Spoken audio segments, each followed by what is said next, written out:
நீ இல்லைன்னா எனக்கு சமைக்க தெரியாதா? யூடியூப் இருக்குது, யூடியூப் பார்த்து சமைச்சுப்பேன். சூடான வடை சட்டியில் 2 டேபிள் ஸ்பூன் ஆயில் ஊற்றுங்க. Table spoon 1 minute. What is the difference between table spoon and teaspoon? இதானே? இப்போ அதில் நல்லா கட் பண்ண 3 ஆப்பிள் தக்காளி ஆட் ஆப்பிள் பண்ணிக்கோங்க. தக்காளி. What is the difference between apple tomato and country tomato? நல்லா வதக்கிட்டு இப்போ அதில் தேவையான அளவு உப்பு சேர்த்துக்கலாம்.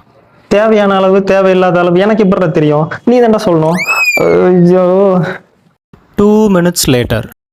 ஹலோ அம்மா. நான் தான்மா. வாய் பேசிட்டு போனா இப்ப என்ன? என்னம்மா சமையல்? சீவக்கட்ட சாம்பார், செருப்பு போடு. நமக்குள்ள என்னம்மா கோச்சிட்டியா? சும்மாமா அதெல்லாம் விளையாட்டுக்கு பேசுனேன், மனசு வச்சுக்காத. மாட்டிச்சு பர்ஸ்ல வச்சுட்டா. வந்துட்டேன். செருப்பு பிஞ்சிரும்.